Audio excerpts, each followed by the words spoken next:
Hey there, Jessica here. Who doesn't love hacks of all kinds, especially when those hacks involve photo editing, which can sometimes seem like it takes forever. Today I'm going to be showing you a couple time-saving hacks in Adobe Lightroom that will not only save you time, but completely transform your photos with just a few clicks.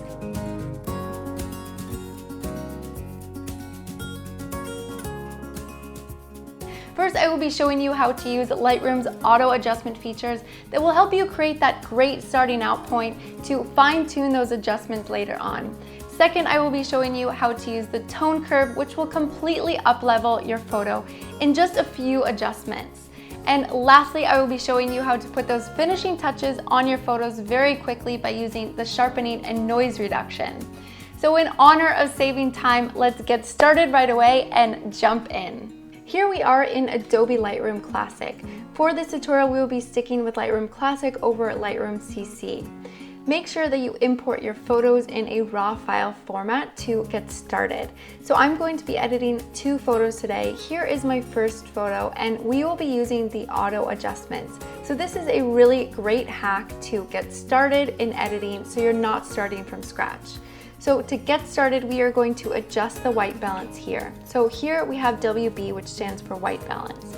If we click down this drop-down menu, we can go here to auto, and Lightroom changes it to what it thinks is best for this photo. This is a bit too on the warmer side for me, so I can adjust this as needed. You can always use this as a starting point, but you do want to make sure that you're fine-tuning all of these auto adjustments. So that is how you're going to auto adjust the white balance. The next thing we are going to do is the auto tone.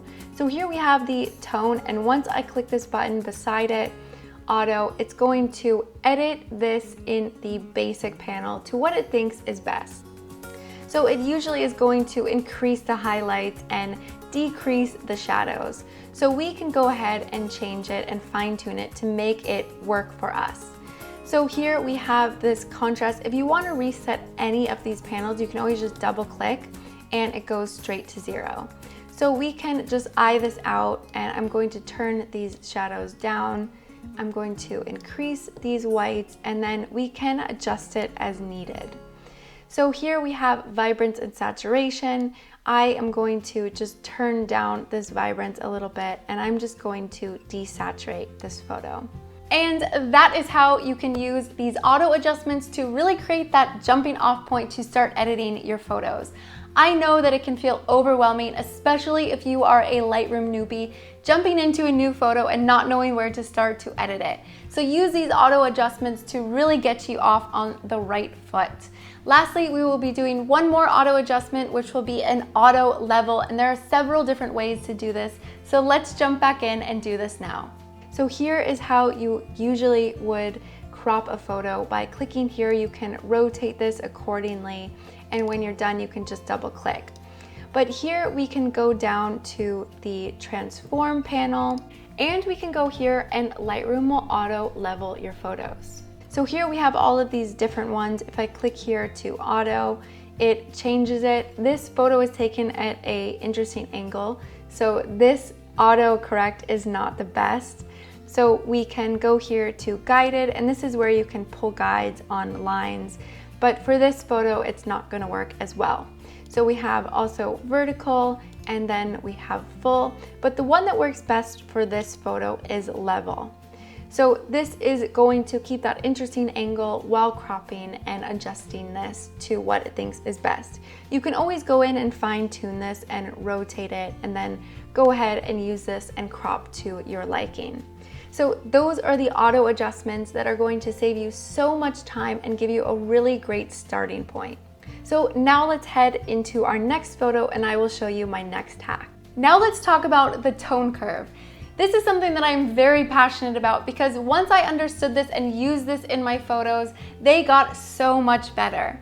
We are going to use the tone curve to adjust our midtones, our highlights, and our shadows in a way that contrast can't simply do. We will also be using the tone curve to color grade our photos as well.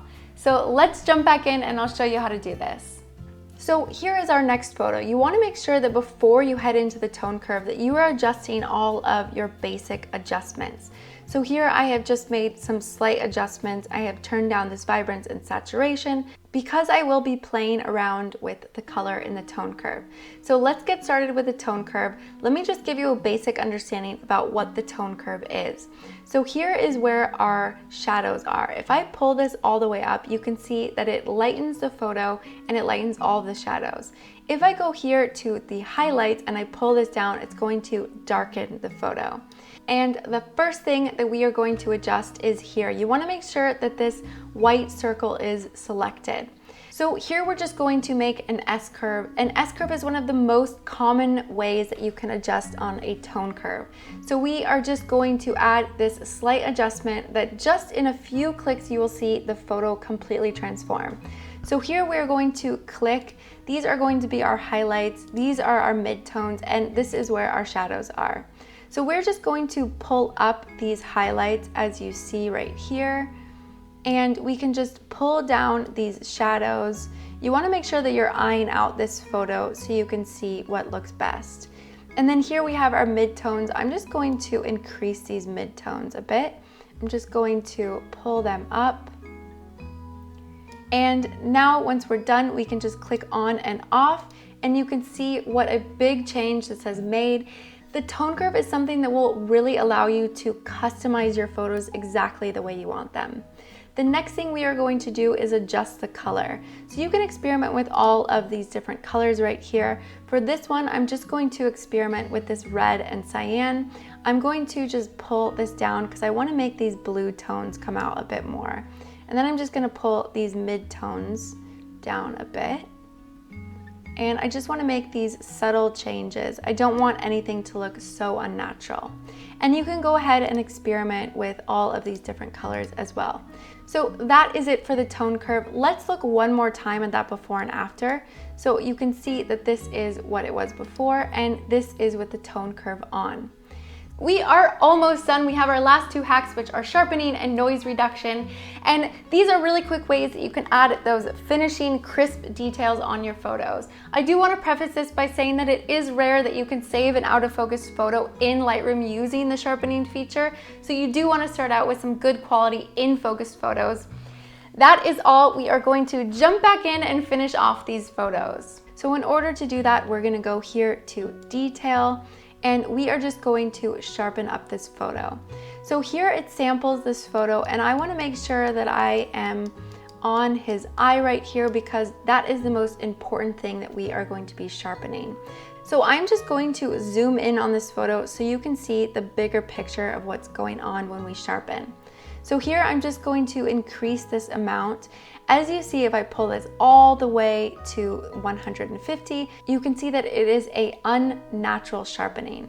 So you want to make sure that you're keeping it under this red zone and you're just sharpening it a bit. This will really allow you to have that crisp, clear photo. So I'm just going to increase this radius a bit and then just increase this detail a tiny bit.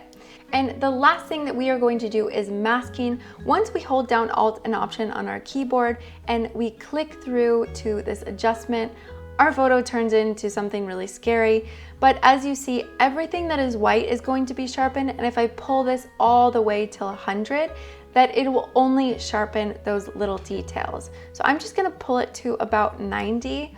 And then it just sharpens what we have in focus. I do want to sharpen just him in the photo because the background is that soft out of focus look that I like. So you do want to make sure that if you do have a photo like this, you are masking it pretty far to almost 100. So now when we zoom in a little bit more, you can see when we turn on and off this detail that it's just sharpened a bit. It keeps our photos looking crisp and clean.